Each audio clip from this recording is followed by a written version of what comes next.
ไม่ได้งบเฮา1,000 บาทพี่น้องมาซื้อของโลตัสมาซื้อของใช้อยู่โลตัสเนาะสินค้าอยู่ไทยของอยู่ไทยพี่น้องของมันหลายพี่น้องตีแต่บ่มีเงินซื้อตีแต่บ่มีเงินซื้ออ๋อโอเคใหญ่ก็ขนาดฮะจาก12,000นี่โอ้อยากได้ให้อีพอได้เนาะจาก12,000ก็8,000อ๋อซื้อให้ถ้าพอได้เนาะแล้วมักเบิ่งหนังเบิ่งละครไทยบัดนี้เอาเอ๊ะคือคิมกับคิวแล้วนี่ค่ะมันต้องมีใส่เป็นปีเลยโลน่ะโอ้8,000ใหญ่เลยผมเบอร์ที่น้องอ๋อมากองใหญ่ดิ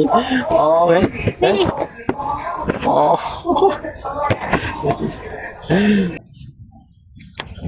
สบายดีสวัสดีครับผมมื้อนี้ก็สิไปโลตัสไปซื้อของใส่พี่น้องหลังจากที่ชิ้นเดือนมาก็เข้าของกับเบิดพี่น้องเลยสบู่ยาล้างหัวทุกอย่างหมดเลยมื้อนี้ก็เลยสิพากันไปโลตัสไปซื้อของอยู่ที่โลตัสในรัดคลองมานี่พี่น้องบ่อยากนั่งรถเนาะนั่งรถก็เสียเงินก็เลยว่าย่างเอาดีกว่าว่าซั่นนะเนาะย่างเอามันก็ใช้เวลาบ่ได้นานก็เลยว่าพากันย่างดีกว่านั่งรถมันก็สิคนนึงก็ประมาณ20 บาทบ่2 คนกับ40 บาทมันก็สิเปลืองเงินไปอีกประหยัดเอาอย่างแป๊บเดียวอย่างรัดเข้าไม่อีกเดี๋ยวก็ฮอดเลยพี่น้องตัดปะไปพอกันอยู่ที่โลตัสได้พี่น้องไปตอนนี้เฮาก็เดินทางมาฮอดนี่โลตัสแล้วนี่โลตัสจากบ่อนเฮาเห็นงานกลับมาบ่อนนี้ก็บ่ได้ไกลปานใดพี่น้องเดินทางมาก็ลัดคลองมาก็แป๊บเดียวก็ฮอดในบรรยากาศอยู่ที่โลตัสเนาะตรงข้างๆโลตัสก็สิมีเส้นพันนิดเดียวเส้นพันเถอะนี่โอ้ลมก็ฝนสิตกเลยพี่น้องเลย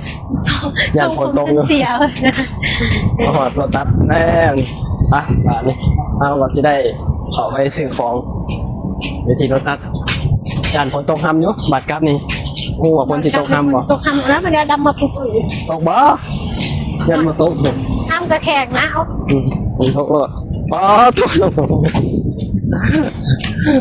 ล้มขนาดเลยเอาปิ้วหวานหนึ่งเหรอแล้วนี่กว้างเนาะโลตัสนี่แบบบอลจอดรถแบบหลายแห้งพี่น้องแบบบอลจอดรถหลายไปสินะ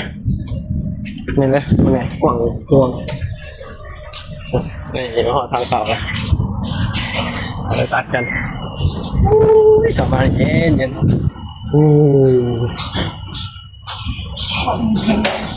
็นสั่มเลยจะเห็นงานอาหารเนาะ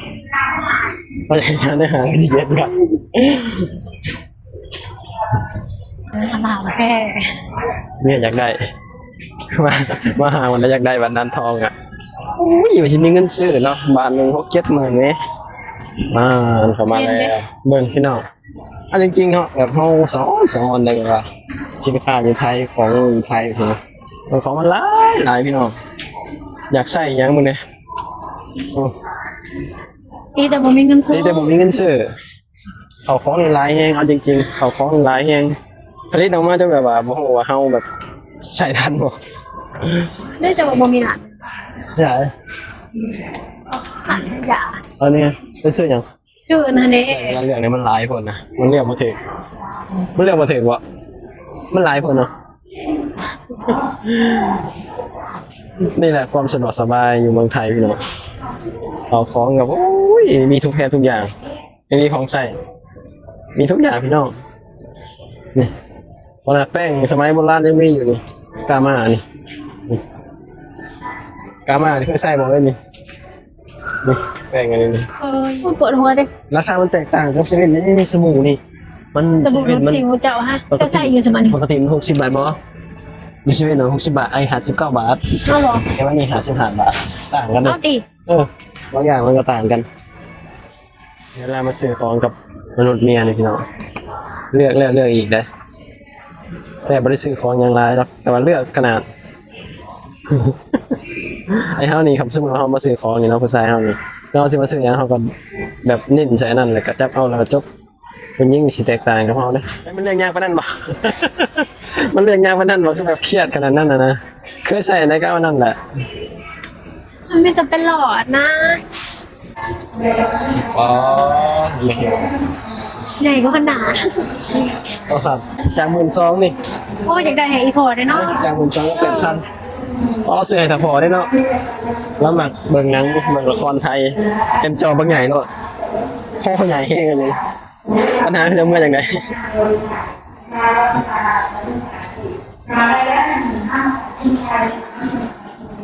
ไป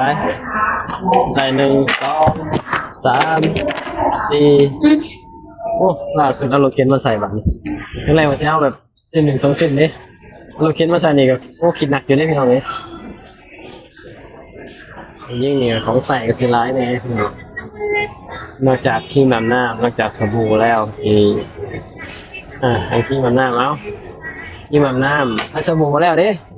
ต้องมีครีมอาบน้ำน้ำเงานี่ใส่สบู่ก่อนเดียวนี่จบนี่ก็ผิวอีกบัดเดียว เอ้ยพี่คิมเขาคิวแล้วนี่ค่ะมันต้องมีทางกลางคืนน้ำ มันมีแต่เฮาเลยพี่คนนั้นก็คือกันเลยเอาเมียมาซื้อของ เอาเดียวกัน เอาพี่มาซื้อของกันเดียวกันเลยเห็นจะได้มันคืออย่าง คอมพอร์ต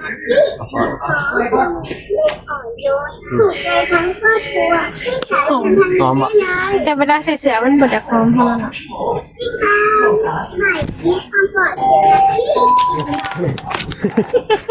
ใส่เป็นปีเลย จักโลน่ะ โอ้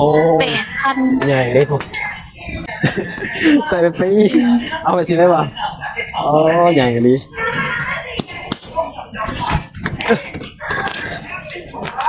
นี่เราซื้อ1 แถม 1ราคาปกติ169เหลือ149ที่บ้านเฮาไว้เลย แซม ได้ ว่า พี่น้องนี่ได้6,100พอแล้วมั้ง6,100ยังนะอันนี้ประมาณ400-500เลยเลย จริงเหรอ นี่มาจริงๆอ่ะ อ๋อเบิ่ง เลยพี่น้องอ๋อมากองใหญ่อันนี้โอ้เฮ้ย นี่ อ๋อสี่ถึง นี่ มากคนเนี่ย ของใหญ่หนึ่งขอเข้าก่อนมึง เป็นโซนผลไม้พี่น้องเป็นโซนผลไม้พี่น้องโซนทุเรียนนี่น่าได้กลิ่นหอม กินหอมใบตะไคร้ พูดได้ว่ามีทุเรียนวะ เออก ลิ่นหอมกลุ่มๆเลยไม่รู้สึกว่าจะไหนเอานี่คือเย็นแต่หอมนี่เอง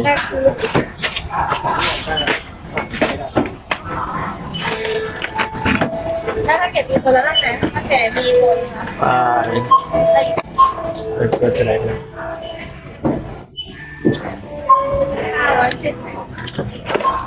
นี่เหลือไปถึง176 บาทบาทไปพี่น้องได้ของแล้วครับบ้าน มันคือว่าหลายอย่างอยู่ได้เด็ก ไม่ฟ้องเลย500 กว่าบาทก็ได้หลายอย่างอยู่ได้เนาะมันมีซื้อ1 แถมมันมีซื้อ1 แถม 1เนี่ยมันก็เลยแบบว่าได้หลายเนี่ยพี่น้องนี่โอ้ผลสิมาแล้วผู้ ปาดทุก ผลมาแล้วมาแล้ว เฮาสิทันบ่นี่ ทานเลยครับทานเดี๋ยว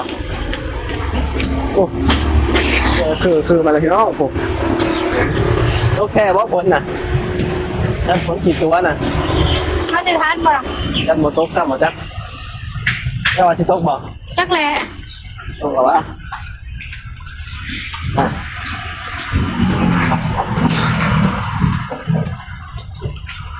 บาทนี้เขากับสิพากันครับพี่น้องตอนนี้พ้นกับสิไหลแล้วเขาก็สิได้แบบปิดคลิปแล้วเนาะก็ขอบคุณพี่ปานาหลายเด้อที่เขามาติดตามรับชมและก็เขามาให้กำลังใจเขา2 คนเนาะทีนี้เขาก็สิได้ปิดคลิปแล้วไปแล้วพี่น้องบ๊ายบายสบายดีสวัสดีครับผมไปแล้วผมมาแล้ว